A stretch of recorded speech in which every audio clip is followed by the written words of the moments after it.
Hello my dear students, जैसे कि आप देख पा रहे हैं 2025 का आगाज हो चुका है और आगाज कर दिया है एसएससी ने भी।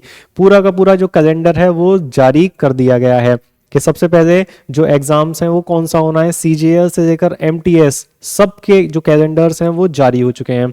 तो हम भी अपने इस प्लेटफॉर्म टीचर्स मंत्रा पर आगाज करते हैं आपके सिलेक्शन का कि हमारे साथ जुड़िए और सिलेक्शन पाइए और तैयारी कीजिए बेहतरीन लेवल पर। तो ये जो हमारा फाउंडेशन बैच है, इसकी जो इंग्लिश की क्लास है वो लाइव होगी रात में शाम को 8 बजे। ठीक है, तो आप इससे जुड़ सकते हैं। और ये जो इंग्लिश है एसएससी के हर एग्जाम में तो आनी है, वो तो आप जानते होंगे। और इसके अलावा ये जो इंग्लिश है ये दिल्ली पुलिस यानी कि दिल्ली पुलिस में भी पूछी जाती है और बहुत सारे क्वेश्चंस, अच्छे अच्छे तरीके के क्वेश्चंस दिल्ली पुलिस में भी इंग्लिश पर बनते हैं। और ये जो हमारा बैच होगा ये ऐसे नहीं है कि सिर्फ फाउंडेशन होगा, फाउंडेशन के साथ इसमें जो क्वेश्चंस होंगे वो टॉप नॉच लेवल के होंगे, यानी कि सिंपल टू कॉम्प्लेक्स क्वेश्चंस रहेंगे। और पूरा जो बैच है, हमारे जितने भी पूरे के पूरे कंबाइंड बैच हैं, उन सब का फॉर्मेट ऐसा ही है कि जो बच्चा पहली बार पढ़ रहा है वो भी बहुत अच्छे से तरीके से पढ़ पाए और जो बच्चा थोड़ी बहुत तैयारी कर चुका है उसको भी बहुत ज्यादा हेल्प मिले। ठीक है, तो ये जो बैचेस हैं हमारे बहुत अच्छे तरीके से डिजाइन किए गए हैं जिससे कि स्टूडेंट, हर तरीके का स्टूडेंट जुड़ सके और अपने सपनों को पूरा कर सके। ठीक है, तो आप हमारे साथ जुड़ सकते हैं, हमारे साथ चीज़ों को सीख सकते हैं और अपने सपनों को पूरा कर सकते हैं। हमारी पूरी की पूरी टीम आपकी सहायता के लिए, आपकी हेल्प के लिए, आपके सपनों को पूरा करने के लिए आपके साथ है। हम जी जान से तैयारी करते हैं जिससे कि आप अपने सपनों को पूरा कर सकें, आप अपने सपनों को और आपके पेरेंट्स की जो उम्मीदें हैं उन पर खरे उतर सकें। तो ये जो बैच है हमारा इसी तरीके से डिज़ाइन किया गया है, इसका जो पूरा का पूरा सिलेबस है वो भी इसी तरीके से डिज़ाइन किया गया है कि बिगिनर भी और इंटरमीडिएट लेवल का जो स्टूडेंट है वो भी, और जो एडवांस लेवल का स्टूडेंट है जो बैठा रहता है कि मैं तो तैयारी कर चुका हूं, तो उन स्टूडेंट्स की भी हम बहुत अच्छे तरीके से हेल्प कर पाएं और उनको हम इस तरीके से आगे बढ़ा सकें कि वो अपनी जो जॉब है, अपनी मनचाही जो जॉब है उसको वो ग्रैब कर सकें। तो चलिए अब हम अपने इंग्लिश की बात कर देते हैं। तो इंग्लिश में जो टॉपिक हम स्टार्ट कर रहे हैं, द टॉपिक इज टेंस। कौन सा टॉपिक है? The topic is tense. तो चलिए अब टेंस की ही बात करते हैं कि ये जो टेंस है ये किस तरीके से आपको कहाँ कहाँ आपको ये मात देगा अगर आप इसकी तैयारी नहीं करेंगे तो।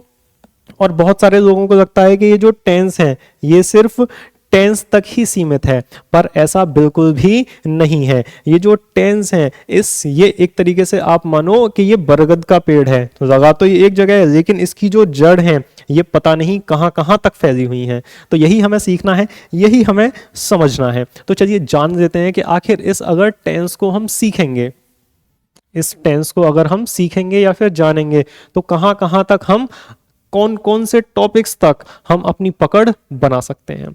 तो सबसे पहले आप ये देखो कि अगर आपने टेंस पढ़ दिया, क्या पढ़ दिया? टेंस पढ़ दिया, तो टेंस पर बेस्ड जो अगला टॉपिक है वो पूरा का पूरा टॉपिक होता है मोडाल्स। बहुत सारे लोग इसको मॉडल्स बोलते हैं, बहुत सारे लोग इसको मोडाल्स बोलते हैं। तो ये जो पूरा का पूरा टॉपिक तैयार होता है ये पूरा टेंस पर तैयार होता है। ठीक है, और नेक्स्ट जो टॉपिक है जो पूरा का पूरा बेस्ड होता है टेंसेस पर वो होता है वॉइसेस। कौन सा टेंस है? टॉपिक है जो टॉपिक है वो कौन सा है? वॉइसेस है। कौन सा है? वॉइसेस। ठीक है, और जो नेक्स्ट टॉपिक कवर करता है tense, that is called narration.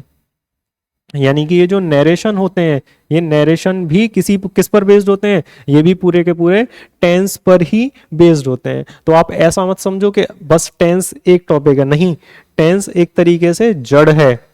अगर आपने इसको सीखा तो इंग्लिश की जो फाउंडेशन है आपकी वो बहुत ही ज्यादा स्ट्रांग हो जाएगी। और अभी नहीं, अभी तो आगे और है, देखते जाओ आप कि टेंस पर ही बेस्ड होते हैं क्या? Conditional sentences. कौन से सेंटेंसेस?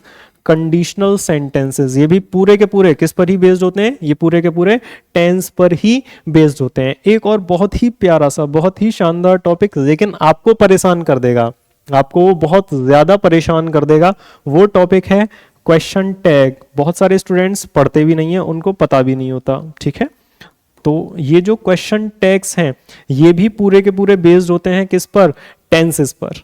तो अगर आप टेंस नहीं पढ़ रहे हैं या फिर आप ये मान रहे हैं कि नहीं यार टेंस तो हम मतलब बचपन से जब हम पढ़ना शुरू करते हैं, छोटी क्लास में होते हैं 6, 7, 8, 9 में, तो टेंस हमें टीचर इतने पढ़ा देता है तो हमें थोड़ा सा ओवर कॉन्फिडेंस आ जाता है कि अरे टेंस तो हमने बचपन से पढ़ रखा है, अब इस पर ज़्यादा ध्यान देने की, ज़्यादा वर्क करने की, ज़्यादा मेहनत करने की ज़रूरत नहीं है। तो मेरे प्यारे स्टूडेंट यहीं तो आप सबसे ज़्यादा गलती कर रहे हो। अगर आपको लगता है कि टेंस पर मेहनत नहीं करेंगे और बाकी सब चीज़ें हो जाएंगी तो कुछ भी नहीं होगा। ठीक है, तो आप समझते रहो कि आपको जो टेंस है वो बहुत अच्छे तरीके से पढ़ना है, बहुत अच्छे तरीके से पढ़ना है। और यहां पर अगर थोड़ी सी और बात की जाए है ना टेंस को लेकर, तो जितने भी आपके पैसेजेस हैं, कॉम्प्रहेंशंस, ठीक है, वो भी किस पर ही बेस्ड होते हैं, वो भी टेंस पर ही बेस्ड होते हैं। किस पर बेस्ड होते हैं, वो टेंस पर बेस्ड होते हैं। आप मेरे साथ सीखते रहो, मैं यहां हूं आपको सिखाने के लिए, आपको बताने के लिए। ठीक है, और जो क्या होता है क्लोज टेस्ट होता है, ठीक है, वो भी किस पर बेस्ड होता है, वो भी पूरा का पूरा इस टेंस पर ही बेस्ड होता है। तो फाउंडेशन बैच में हमें क्या स्ट्रॉन्ग करना है, अपनी फाउंडेशन। और इंग्लिश की फाउंडेशन कौन दिए बैठा है, टेंस।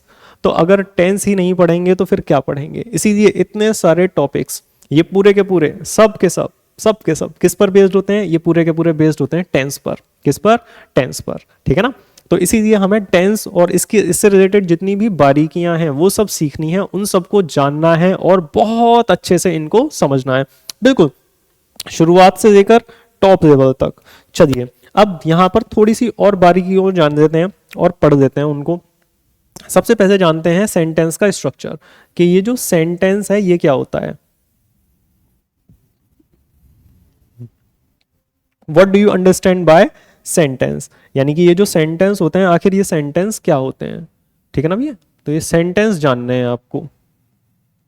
चलिए सेंटेंस को समझते हैं, बहुत अच्छे तरीके से समझने की कोशिश करेंगे सेंटेंस क्या होता है। आप बताओ, आप बचपन से पढ़ते आ रहे हो, आप बताओ कि ये जो सेंटेंस होता है जिसको हिंदी में वाक्य बोलते हैं, ये सेंटेंस क्या होता है।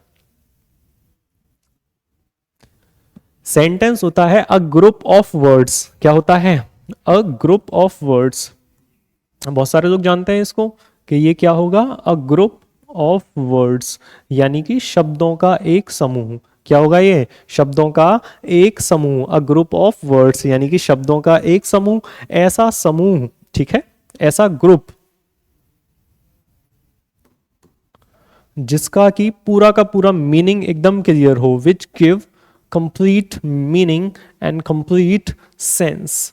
यानी कि ऐसा कोई शब्दों का समूह या फिर ग्रुप जिसका कोई कंप्लीट मीनिंग हो। क्या हो, कंप्लीट मीनिंग हो, कंप्लीट सेंस हो, वही क्या कहलाता है, वही तो कहलाता है सेंटेंस। सेंटेंस में वाक्यों का एक ग्रुप होगा, सेंटेंस में वाक्यों का एक ग्रुप होगा और उस ग्रुप का कोई ना कोई एक मीनिंग होगा। ठीक है, समझे आप। एक बार फिर से बताता हूं मैं आपको कि सेंटेंस क्या है, a group of words which give complete sense, यानी कि ऐसा कोई ग्रुप जो क्या देता है, एक कंप्लीट सेंस देता है, कंप्लीट मीनिंग देता है, वही क्या कहलाता है, वही सेंटेंस कहलाता है।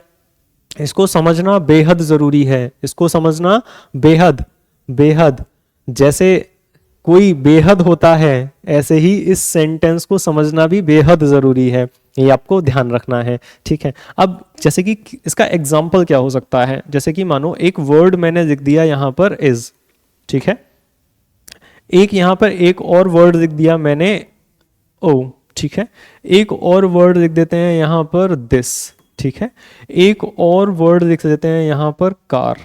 ठीक है, तो इस तरीके से मैंने एक एक करके वर्ड्स का, शब्दों का एक ग्रुप बना दिया। क्या ये सेंटेंस है, क्या ये सेंटेंस है, ना जी ना, ये तो सेंटेंस बिल्कुल भी नहीं है क्योंकि इसका कोई मीनिंग ही नहीं है। सेंटेंस तो वो होता है जो हमें क्या देता है, कंप्लीट सेंस। क्या देता है, कंप्लीट सेंस। लेकिन ये जो ग्रुप लिखा हुआ है यहां पर, ये जो वर्ड्स इस तरीके से लिखे हुए हैं, इनका तो कोई मीनिंग, कोई मतलब, कोई सेंस है ही नहीं। ठीक है ना, समझे आप।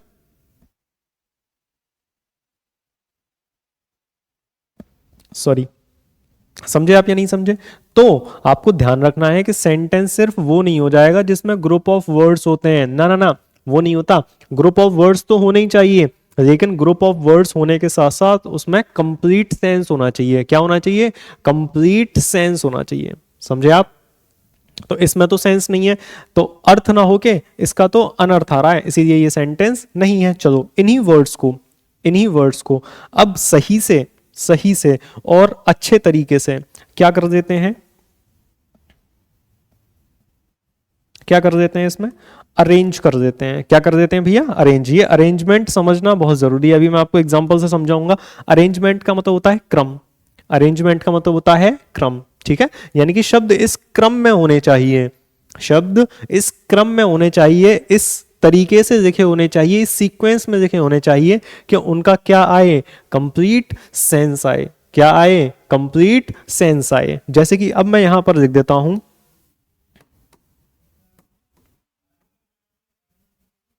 ये इस तरीके से यहां पे लिखा हुआ है अरेंज करने के बाद, this is a car, this is a car. तो अब यहां पर ये जो वर्ड्स लिखे हुए हैं और इन वर्ड्स का ये जो ग्रुप बना हुआ है, क्या इसका कोई मीनिंग है? दिस इज अ कार, हाँ जी, यहां तो बिल्कुल मीनिंग है इस बात का, तो इसीलिए ये सेंटेंस कहलाएगा। और ये जहां पर ग्रुप तो है लेकिन कोई मीनिंग नहीं है, ये सेंटेंस नहीं कहलाएगा। ये पहली बात जो आपको समझनी है। और आपको बहुत ज्यादा ध्यान देना है किस पर? अरेंजमेंट पर। किस पर? अरेंजमेंट पर। अगर आप वर्ड्स की पोजीशन इधर उधर कर देंगे, अगर आप वर्ड्स की पोजीशन यानी कि मानो कोई वर्ड जो पहली जगह पर आता है, पहले स्थान पर आता है, ठीक है, आप उसको लास्ट में लिख दे रहे हो, तो आपने उसकी जो अरेंजमेंट है उसको चेंज कर दिया। क्या कर दिया? आपने वर्ड्स की अरेंजमेंट को चेंज कर दिया। तो अरेंजमेंट को आपको बहुत ध्यान से सीखना है और पढ़ना है और पूरा का पूरा ध्यान रखना है कि ये जो अरेंजमेंट है इस पर आपको पूरे के पूरे फोकस के साथ इसको सीखना है कि अरेंज होने के बाद जो सेंटेंस बनेगा उसमें क्या होना चाहिए? कंप्लीट सेंस होना चाहिए। क्या होना चाहिए? Complete sense. चलिए मैं आपको हिंदी में एक एग्जांपल के थ्रू बताता हूं कैसे। जैसे कि आप किसी के यहां जाओ, एज अ गेस्ट आप किसी के यहां जाओ, तो आप गेस्ट हो, जो सामने वाला है वो आपका होस्ट हो गया, होस्ट वो जिसके यहां जाते हैं, ठीक है? तो आप होस्ट के यहां पहुंचे तो उसने कहा कि अरे भाई जल्दी से गेस्ट्स को काट कर, जो गेस्ट आए हैं गेस्ट्स को काट कर आम दे दो। तो आप तो भाग जाओगे वहां से कि भाई ये तो हमें ही काटे दे रहे हैं, ठीक है? तो यहां अरेंजमेंट्स क्या होगी? यहां अरेंजमेंट होगी कि आम को काट कर, क्या होगा? आम को काट कर गेस्ट को दे दो, ठीक है? समझे आप? तो ये जो अरेंजमेंट होती है इसका बहुत ध्यान रखना है आपको कि वर्ड्स की अरेंजमेंट इस तरीके से हो कि क्या आए? कंप्लीट सेंस आए, ठीक है ना? एक और एग्जांपल हम समझ सकते हैं इसका कि आप कहीं पहुंचे और जहां आप पहुंचे वहां जिनके यहां आप पहुंचे उन्होंने कह दिया क्या? उन्होंने कह दिया कि भाई ये जो भाई आए हैं, भाई साहब आए हैं, इनको जरा उबाल कर चाय दे दो। भाई साहब को उबाल कर चाय दे दो। तो क्या ये ठीक है? भाई साहब को उबाल दोगे आप? तो नहीं ना, ठीक है ना? तो ये समझना है आपको कि जो अरेंजमेंट है ये अर्थ को अनर्थ कर देती है। तो इसीलिए अरेंजमेंट आपको बहुत अच्छे तरीके से करना है और इस तरीके से अरेंज करना है कि जो वाक्य है, जो ग्रुप ऑफ वर्ड्स है, उसका कोई अर्थ हो, उसका कोई अर्थ हो, उसका कोई कंप्लीट सेंस हो, कंप्लीट मीनिंग हो, तभी वो सेंटेंस कहलाएगा, नहीं तो वो सेंटेंस नहीं कहलाएगा।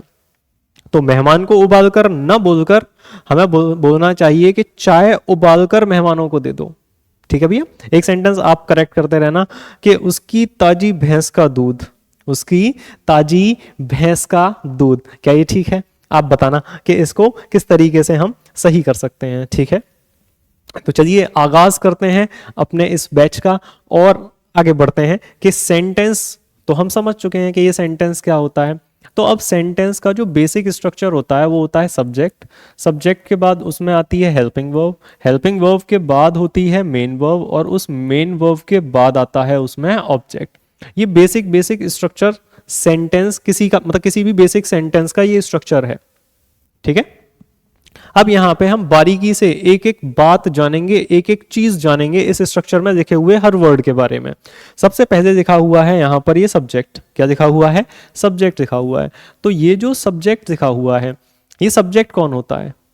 आप इसको हिंदी में जानते हो किस नाम से? आप हिंदी में इसका देसी नाम जानते हो, जो कि क्या होता है? कर्ता। क्या होता है? कर्ता होता है। ठीक है, आप खुद बताओ, क्या आपने जीवन में कभी किसी इंसान से कहा है कि अरे देखो ये करता बैठा है ना? अरे नहीं, करता तो ये वाला है, तुम हो ना करता। हेलो, हाँ जी। तो क्या आप, क्या आपने कभी जीवन में, पूरे जीवन में ये जो कर्ता शब्द है इसका यूज किया है कभी भी, कहीं पे भी किसी से आखिर कही है कि भाई ये वाला जो इंसान है ये करता है? कभी नहीं। तो ये किताबी भाषा को छोड़कर हमें थोड़ी इजी लैंग्वेज में चीज़ों को समझना चाहिए। हमें कैसी लैंग्वेज में? हाँ जी सर बताइए, कैसी लैंग्वेज में? हाँ जी, बिल्कुल ठीक कहा आपने, बिल्कुल ठीक कहा मेरे भाई ने कि इजी लैंग्वेज में। कैसी लैंग्वेज में?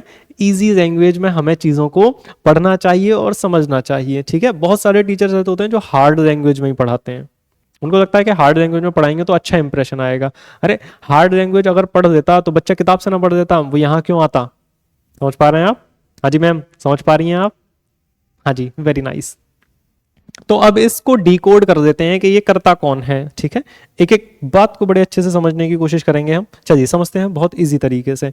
आप ये मानो कि ये क्या लिखा हुआ है? ये लिखा हुआ है डू। क्या लिखा हुआ है? ये डू। और इस डू में अगर हमने लगा दिया ई आर, क्या लगा दिया? E R. किस में? डू में। तो ये जो ई आर होता है, क्या होता है ये? E R. तो इस ई आर का मतलब होता है करने वाला। क्या होता है? करने वाला। ई आर का मतलब क्या हो गया? करने वाला। समझे आप? और डू, डू मतलब डूअर, ये मतलब इन दोनों को मिला देंगे, जोड़ देंगे तो वर्ड क्या बन गया? वर्ड बन गया डूअर। तो डूअर का मतलब हो गया करने वाला। बहुत जल्दी से समझेंगे कि ये क्या लिखा हुआ है? ये लिखा हुआ है प्ले, और इस प्ले में लगा दिया ई आर। तो ई आर मतलब करने वाला, प्ले मतलब खेलना, तो खेलने के काम को करने वाला कौन हो गया? वो डूअर हो गया। समझे आप? ऐसे ही आप समझो कि ये लिखा हुआ है सिंग। क्या लिखा हुआ है? ये सिंग, ये खाली सिंग है। ठीक है, और इसमें भी क्या लगा दिया? E R. तो ई आर करने वाला हो गया, सिंग गाना गाना हो गया। तो सिंगर कौन हो गया? गाने के काम को करने वाला। सिंगर कौन हो गया? गाने के काम को करने वाला। ऐसे ही वाक्य में जो काम को करने वाला है, वाक्य में जो काम को करने वाला होता है उसी को हम डूअर बोलते हैं। क्या बोलते हैं? डूअर बोलते हैं। तो डूअर का सिंपल सिंपल मतलब होता है वाक्य में काम करने वाला। डूअर का क्या मतलब होता है? डूअर का मतलब होता है वाक्य में काम को करने वाला। ये वाक्य में काम को करता है। ये जो डूअर होता है ये वाक्य में काम को करता है। तो ये वाक्य में काम को करता है, इसीलिए इसका नाम क्या रख दिया था? करता रख दिया था। समझे आप या नहीं समझे कि इसका नामकरण कैसे हुआ है? ये वाक्य में काम को करता था, तो ये वाक्य में काम को करता था, इसीलिए इसका नाम क्या रख दिया? करता रख दिया। ठीक है ना? तो इस तरीके से आप समझ सकते हो कि ये जो सब्जेक्ट है ये डूअर होता है, यानी कि काम को करने वाला। अगली चीज है हेल्पिंग वर्ब। चलिए तो इस हेल्पिंग वर्ब को समझ लेते हैं हम जल्दी से। सबसे पहले हम ये जानेंगे कि ये जो हेल्पिंग वर्ब है ये किसकी हेल्प करती है, क्या हेल्प करती है। फिर दोनों के एग्जाम्पल एक साथ पढ़ेंगे, सब्जेक्ट का भी और इस हेल्पिंग वर्ब का भी, दोनों एक ही साथ पढ़ेंगे हम, वो भी बहुत ध्यान से। ठीक है, तो ये जो हेल्पिंग वर्ब होती है इसका एक नाम समझो आप, दूसरा वाला। हाँ, दूसरा नाम भी है इसका, और दूसरा नाम क्या होता है इसका? Time word. दूसरा नाम क्या है इसका? Time word. ठीक है, अब यहां पर आप एक बात समझो कि ये जो टाइम वर्ड होता है, तो यहां पे ये लिखा हुआ है टाइम, और टाइम कितने प्रकार के होते हैं? टाइम होते हैं 3 प्रकार के। एक क्या हो गया? प्रेजेंट। प्रेजेंट वो होता है जो हमारे सामने है। प्रेजेंट क्या होता है? जो हमारे सामने है। और पास्ट क्या होता है?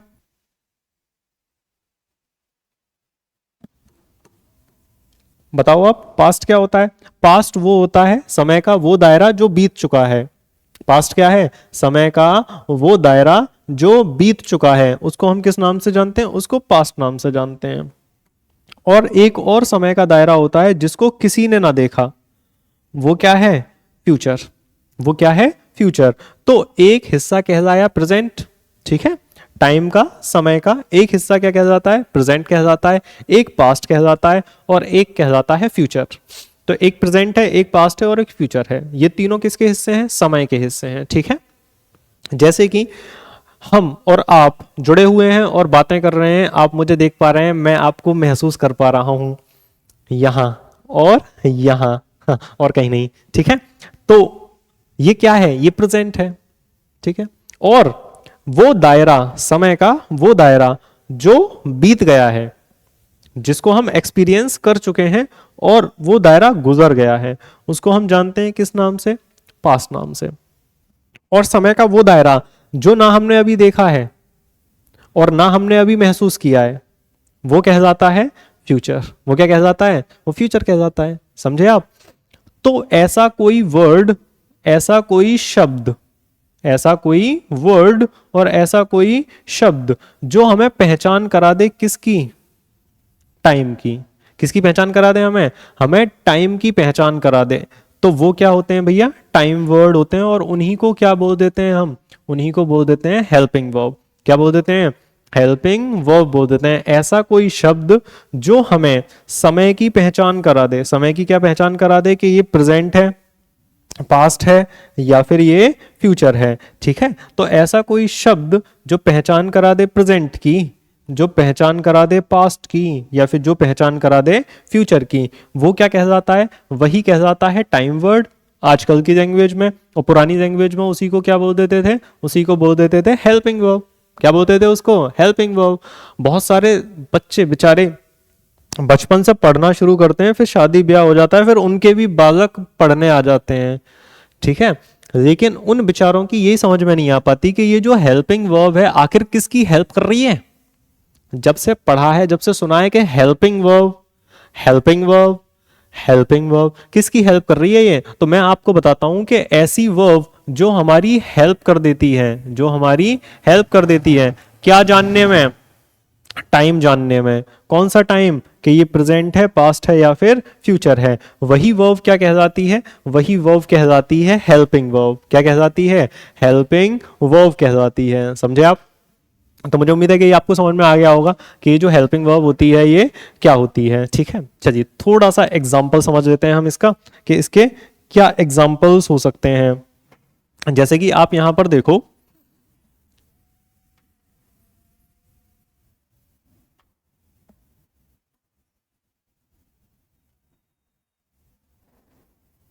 ये क्या लिखा है, यहां पर लिखा हुआ है शीजा इज गोइंग। क्या लिखा है, शीजा इज गोइंग, ठीक है। अंग्रेजी पढ़नी है, ध्यान से पढ़ेंगे, शीजा।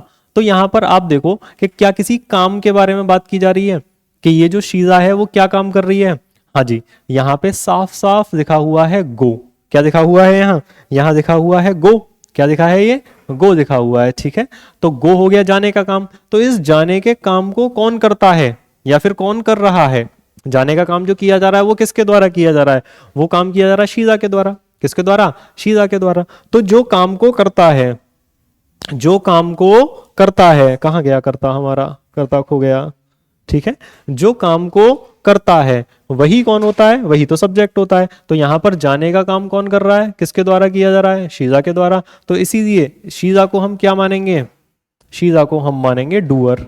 क्या मानेंगे, डूअर मानेंगे। तो समझ में आया आपको कि ये जो डूअर होता है ये कौन होता है, ये वो होता है जो काम को करने वाला होता है। अब इस डूअर के बाद हमने अगली चीज, अगली जो कड़ी है वो क्या है, हेल्पिंग वर्ब है। वो क्या है, हेल्पिंग वर्ब, उसको पढ़ दिया हमने, है ना।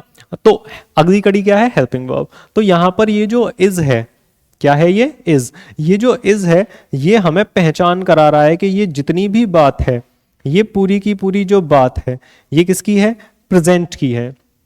किसकी है, प्रेजेंट की है। तो ऐसा कोई वर्ड जो हमें प्रेजेंट, कलर बदल देते हैं इसका, हाँ जी सब बदल देंगे, तो प्रेजेंट, पास्ट और फ्यूचर की पहचान करा दे। ऐसा कोई वर्ड, ऐसा कोई शब्द जो हमें प्रेजेंट, पास्ट और फ्यूचर की पहचान करा दे, वो शब्द ही क्या कहलाता है, टाइम वर्ड या फिर हेल्पिंग वर्ब। दोबारा से मैं आपको एक बार एक्सप्लेन कर देता हूं। ऐसा कोई वर्ड, ऐसा कोई शब्द, ऐसा कोई वर्ड और ऐसा कोई शब्द जो हमें पहचान करा दे किसकी, टाइम की। कौन से टाइम की, प्रेजेंट, पास्ट और फ्यूचर की। वही शब्द क्या कहलाते हैं, वही शब्द टाइम वर्ड होते हैं नई भाषा में, और वही शब्द हेल्पिंग वर्ब थे पुरानी भाषा में। तो चाहे अब नई भाषा हो या फिर पुरानी भाषा हो, दोनों में ही सीखो आप, ठीक है। और ये जो हेल्पिंग वर्ब है ये किसकी हेल्प कर रही है, ये भी हेल्प करती है पहचानने में, किसको, प्रेजेंट पास्ट और फ्यूचर को। तो यहाँ पे ये जो शीजा है ये डूअर है, और ये जो इज है किसकी पहचान करा दी, इस इज ने पहचान करा दी हमें प्रेजेंट की, किसकी, प्रेजेंट की। तो ये जो इज है इसको हमने जान दिया या तो हेल्पिंग वर्ब के नाम से या फिर टाइम वर्ड के नाम से। चलिए एक और एग्जांपल से हम समझेंगे।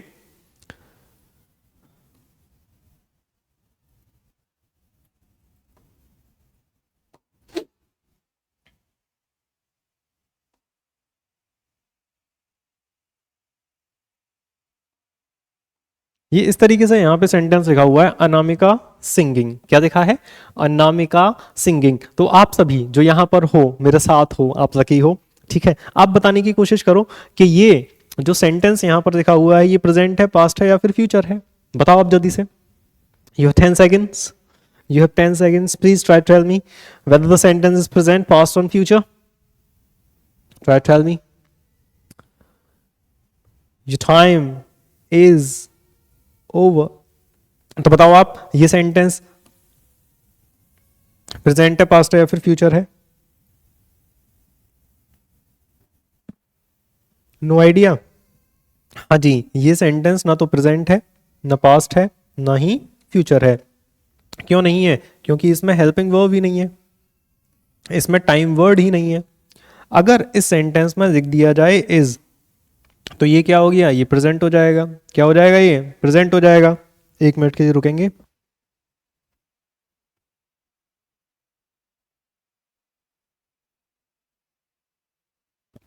और अगर इसी सेंटेंस में इस इज की जगह पे यहां लिख दिया जाए वॉज, तो अब ये क्या हो जाएगा, Anamika was singing, Anamika was singing. तो ये क्या हो जाएगा, ये हो जाएगा पास्ट। क्या हो जाएगा, ये हो जाएगा पास्ट।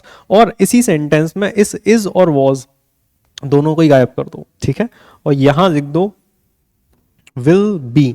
तो अब क्या हो गया, ये अब हो गया ये फ्यूचर। क्या हो गया, ये फ्यूचर हो गया, है ना।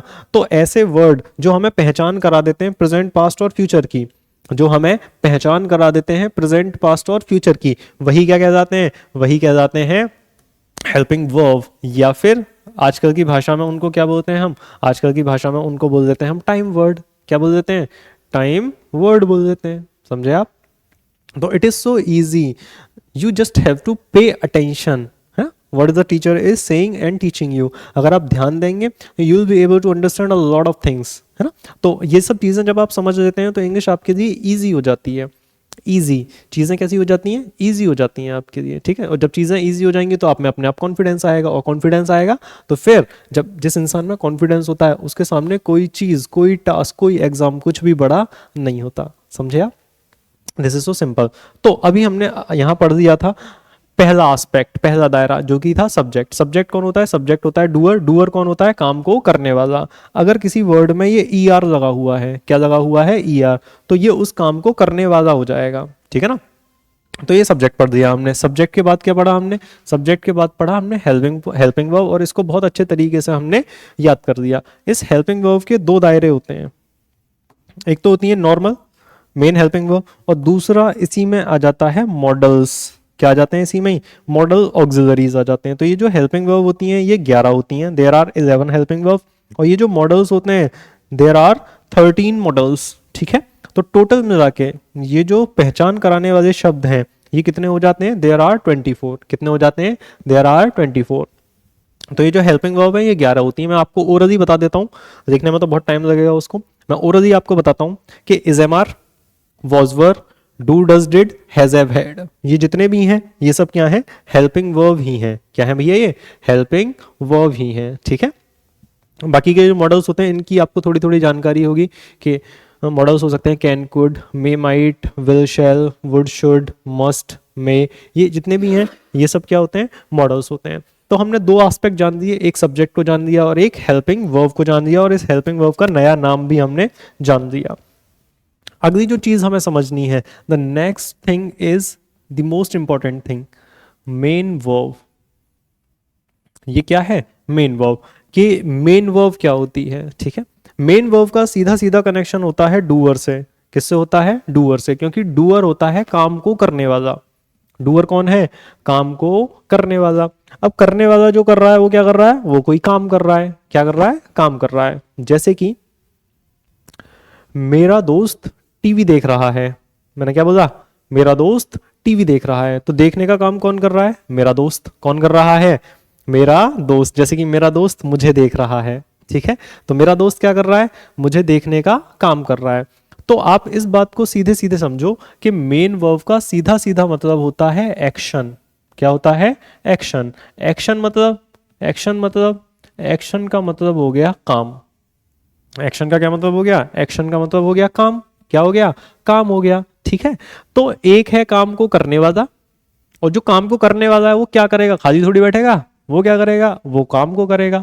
तो वो जो काम कर रहा है, मेन वर्ब वही चीज है जो काम किया जा रहा है, ठीक है ना। उसी को हम क्या बोल देते हैं?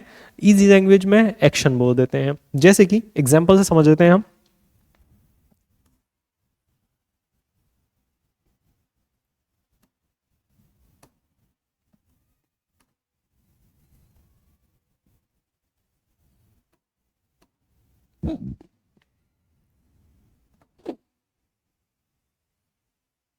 यहां पर ये लिखा हुआ है, Shivam is riding a cycle.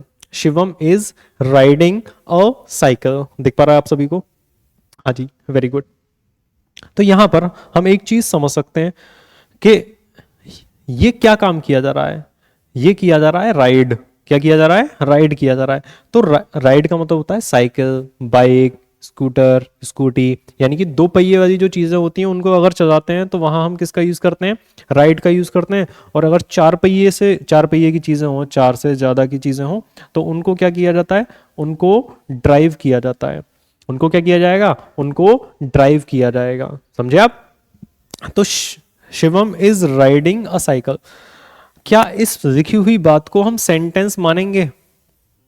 क्या इस लिखी हुई बात को हम सेंटेंस मानेंगे? हाँ जी, इसको हम सेंटेंस मानेंगे। क्यों मानेंगे? क्योंकि ये जो लिखी हुई बात है इसका क्या है? इसका है कंप्लीट सेंस। इसका क्या है? कंप्लीट सेंस है। तो सेंटेंस वही तो होता है जिसका कंप्लीट सेंस होता है, ठीक है। ये वाली बात आपको ध्यान रखनी है। और वर्ड्स का जो अरेंजमेंट है वो सही तरीके से रखना है। अगर वर्ड्स का अरेंजमेंट आपने गलत कर दिया तो अर्थ की जगह पे अनर्थ आ जाएगा। क्या आ जाएगा? अनर्थ आ जाएगा। चलिए इसको समझ लेते हैं हम यहाँ पर कि ये जो राइड करने का काम किया जा रहा है, राइड करना मतलब होता है चलाना। तो चलाना एक काम है। चलाना किसी का नाम थोड़ी है। देखो चलाना बैठा है, ऐसा थोड़ी किसी का नाम थोड़ी है चलाना, ठीक है ना। तो चलाना क्या है? चलाना काम है। तो जो काम है वही हमारे लिए क्या है? मेन वर्ब है। और वही हमारे लिए क्या होता है? एक्शन होता है, ठीक है। तो ये जो काम हो रहा है, इस काम को कर कौन रहा है? कौन कर रहा है काम? काम कौन कर रहा है? काम कर रहा है शिवम। तो जो काम को करने वाला होता है उसको हम किस नाम से जानते हैं? उसको हम, नया नाम क्या है उसका? डूअर। और उसका पुराना नाम क्या था जो लैंग्वेज में यूज किया जाता है? वो होता है सब्जेक्ट। क्या होता है वो? सब्जेक्ट। तो ये शिवम या तो डूअर है या फिर सब्जेक्ट है। क्या काम कर रहा है? ये राइड करने का काम कर रहा है। तो जो काम होता है, जो काम होता है, वो काम को करने वाला कौन है? डूअर है। तो डूअर जिस काम को कर रहा है, डूअर जिस काम को कर रहा है, वो काम क्या होता है? वो काम ही तो क्या होता है? Main verb. क्या होता है वो? मेन वर्ब होता है। और इस पूरे लिखे हुए सेंटेंस में आपको किसकी पहचान हो रही है? प्रेजेंट की, पास्ट की, या फिर फ्यूचर की? तो यहां पर हम पहचान कर पा रहे हैं किसको देखकर? इस को देखकर हम ये पहचान कर पा रहे हैं कि ये जो लिखा हुआ सेंटेंस है ये क्या है? ये प्रेजेंट है।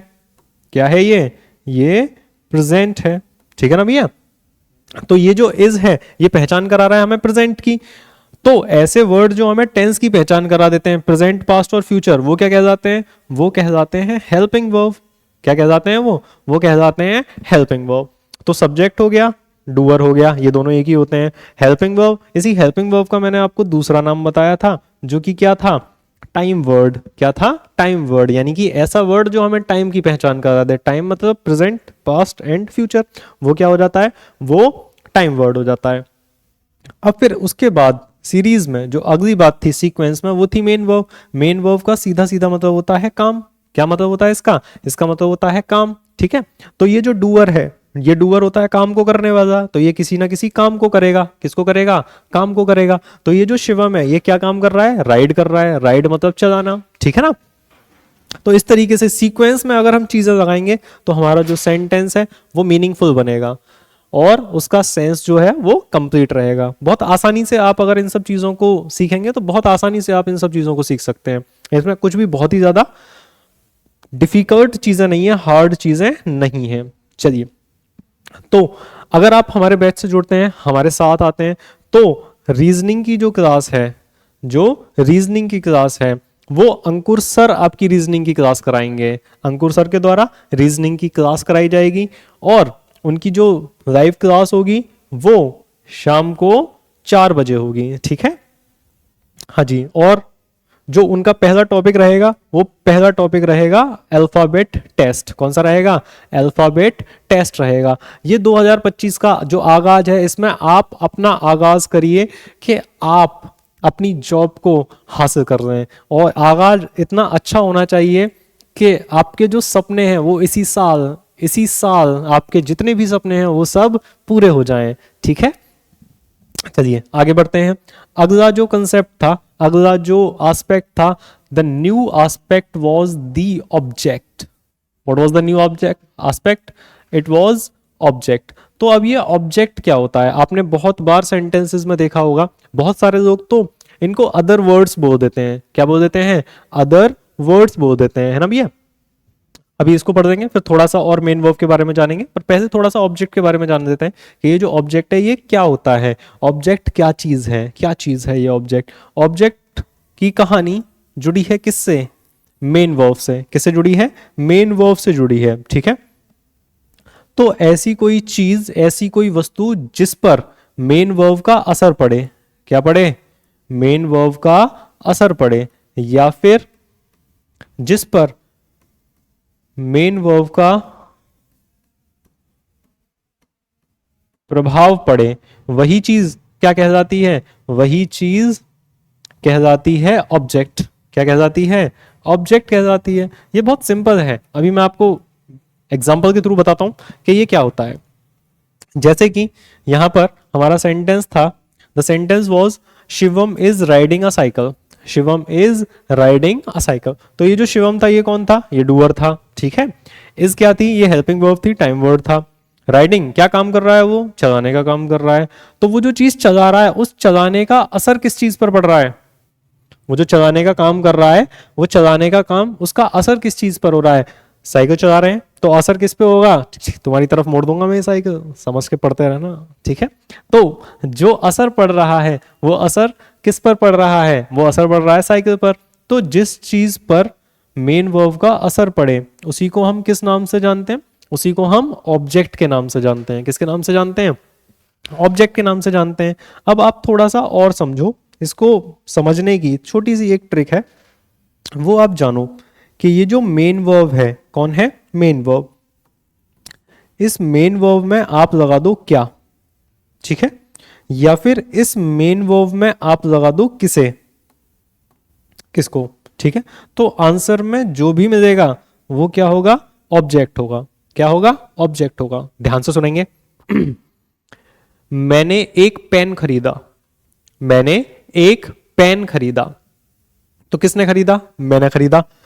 तो मैं कौन हो गया? डूअर हो गया। ठीक है ना। क्या काम किया? खरीदा। क्या काम किया? खरीदा। तो खरीदना जो है वो यहां पे मेन वर्ब हो गई। तो खरीदना मेन वर्ब है तो उसमें लगा देंगे क्या? मैंने क्या खरीदा। तो आंसर में क्या आ गया? पेन। तो ये जो पेन है, ये पेन क्या कहलाएगा? ये कहलाएगा ऑब्जेक्ट। क्या कहलाएगा? ऑब्जेक्ट कहलाएगा। समझे आप? और दूसरा एग्जांपल समझ सकते हैं। राहुल ने फोन तोड़ दिया। राहुल ने फोन तोड़ दिया। मुझे नहीं करनी किसी से बात, और उसने अपने फोन को तोड़ दिया। ठीक है, तो किसने तोड़ा? राहुल ने। तो वो कौन हो गया? वो डूअर हो गया। ठीक है, क्या काम किया? काम किया गया काम किया गया तोड़ने का। किसका काम किया गया? तोड़ने का काम किया गया। तो वो काम हो गया, मेन वर्ब हो गया। अब राहुल ने क्या तोड़ा? राहुल ने क्या तोड़ा? आंसर में आएगा फोन, तो फोन हो जाएगा ऑब्जेक्ट। क्या हो जाएगा? ऑब्जेक्ट। So simple.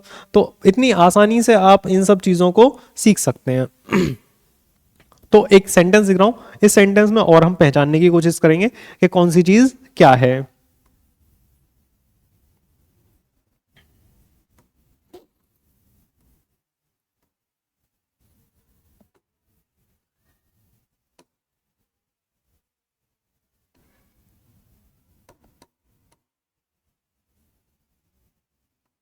यहां पर ये इस तरीके से सेंटेंस लिखा है, ठीक है, आपके सामने बिल्कुल ताजा बनाया है।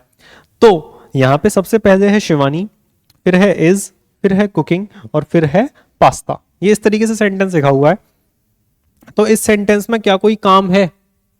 क्या इस सेंटेंस में कोई काम हो रहा है? जी हाँ, बिल्कुल काम हो रहा है। ये यहां पे लिखा हुआ है कुक। कुक का मतलब होता है चीजों को बनाना या फिर पकाना, ठीक है। तो ये यहाँ पे काम है। तो जो काम होता है, जो एक्शन होता है, उसी को हम जानते हैं मेन वर्ब के नाम से। किसके नाम से? मेन वर्ब के नाम से। और अब ये जो मेन वर्ब है ये काम है, तो काम को करने वाला भी तो कोई होगा। तो काम को कौन कर रहा है? बनाने के काम को, पकाने के काम को कौन कर रहा है? शिवानी कर रही है।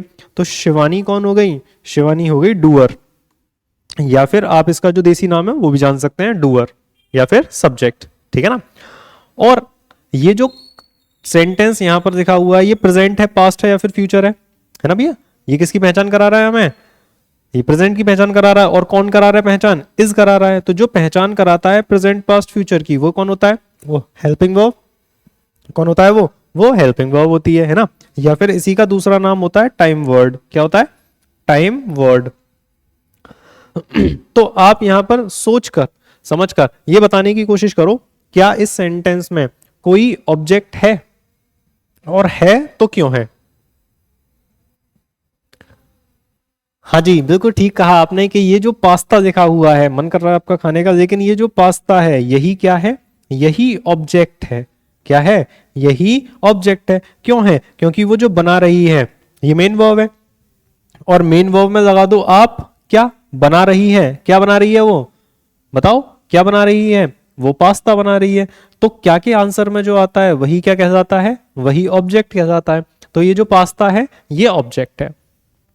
अब घूमकर अपनी उसी पहली सीढ़ी पर आते हैं, उसी स्टेज पर आते हैं और जानते हैं क्या ये जो लिखा हुआ है, ये यहां पर ये जो लिखा हुआ है, क्या ये सेंटेंस है या फिर नहीं है? बताओ आप मुझे, क्या ये सेंटेंस है?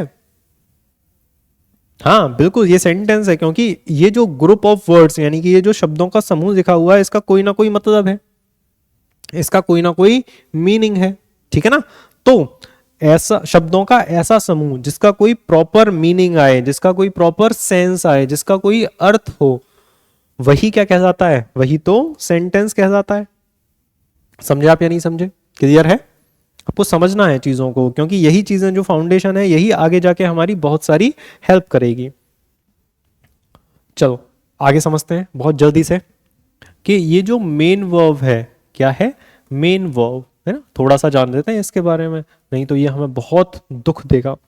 मेन वर्ब, सबसे पहले मैं एक वर्ड लिख देता हूं। ये लिखा हुआ है गो। क्या लिखा हुआ है? गो। अगर आपसे कोई कहीं पर आपका टेस्ट लेने के लिए पूछ बैठे कि ग्रामर का सबसे छोटा सेंटेंस बताओ, ग्रामर का सबसे छोटा सेंटेंस बताओ, कोई भी कहीं पे कैसे भी पूछे कि ग्रामर का सबसे छोटा सेंटेंस, तो ये आपके सामने लिखा हुआ है गो। ये ग्रामर का सबसे छोटा मीनिंगफुल सेंटेंस है, गो। बात खत्म, ठीक है। कुछ लोग कह सकते हैं कि डू भी होगा, लेकिन डू के साथ हमें ऑब्जेक्ट की जरूरत पड़ती है, यहां पर हमें ऑब्जेक्ट की कोई रिक्वायरमेंट नहीं है। गो, बात खत्म। समझे आप? तो ये भी आप जान सकते हो, सीख सकते हो और समझ सकते हो। तो आप समझो कि ये जो मेन वर्ब होती है, ये मेन वर्ब इसकी कई फॉर्म्स होती हैं, ठीक है। मेनली मेन वर्ब्स की 4 फॉर्म्स होती हैं। क्या होती हैं? 4 फॉर्म्स होती हैं, यानी कि मेन वर्ब की 4 फॉर्म होती हैं। वैसे तो 6 होती हैं, लेकिन 4 हैं। चलो 5 पढ़ देते हैं, अरे छोड़ो 6 ही पढ़ देते हैं पूरी की पूरी, ठीक है। मेन वर्ब की 6 फॉर्म होती हैं। There are 6 forms of main verb, ठीक है। तो ये जो मेन वर्ब है इसकी 6 फॉर्म है, इनको जान लेते हैं। पहले होती है वर्ब, जो है उसकी मेन वर्ब को ही वर्ब कहा जाता है, इसकी फर्स्ट फॉर्म। ये जो फर्स्ट फॉर्म है इसका नाम होता है, इसका क्या नाम है आपको पता होगा, ना पता हो तो मैं बता देता हूं। इसका नाम होता है बेस फॉर्म।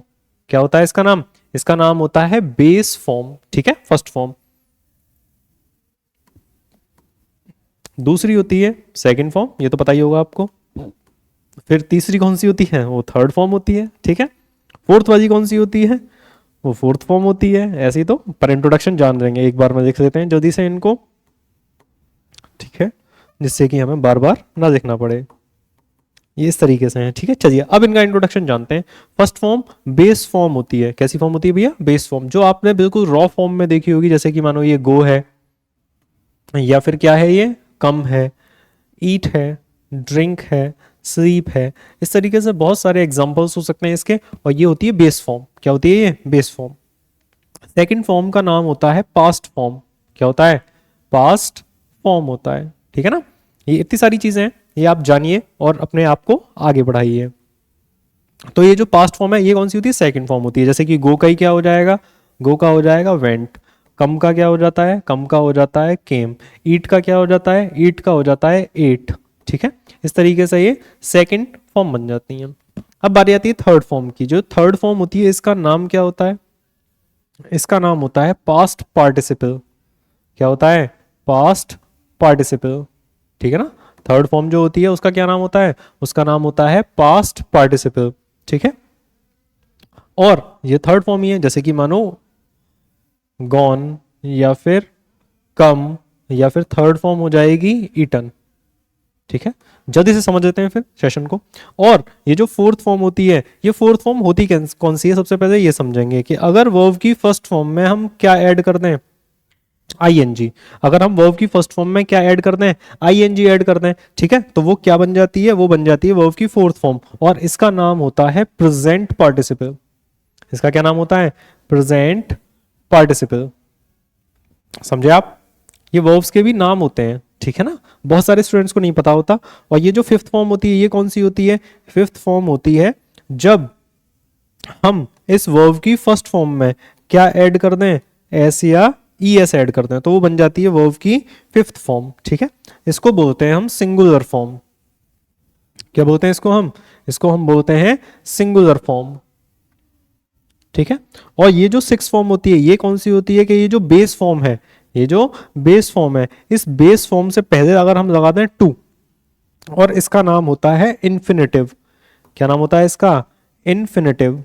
ठीक है, तो ये वाली हमारी सिक्स फॉर्म कहलाती है। समझे आप? तो इस तरीके से ये सिक्स फॉर्म्स होती हैं, 6 फॉर्म्स होती हैं किसकी? वर्ब्स की। ठीक है ना? तो हमारी जो मैथ्स की लाइव क्लास होगी वो होगी शाम को 7 बजे। ठीक है ना? अगर आप मैथ्स की क्लास लाइव ज्वाइन करना चाहते हैं, बहुत ही जल्दी आपको प्रोवाइड कराई जाएंगी ये।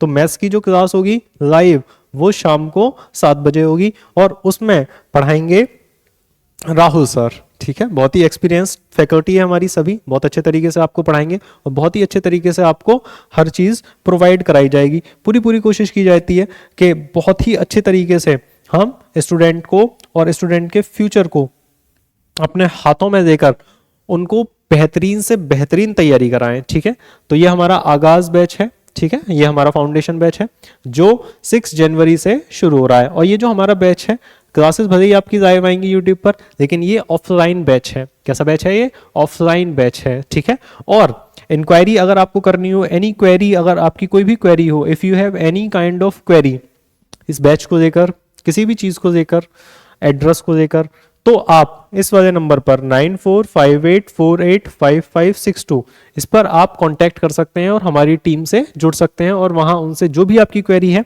उनसे पूछ सकते हैं। तो जुड़िए हमारे साथ, अपने सपनों को कीजिए साकार, और ऐसे ही सीखते रहिए और आगे बढ़ते रहिए। Thank you so much.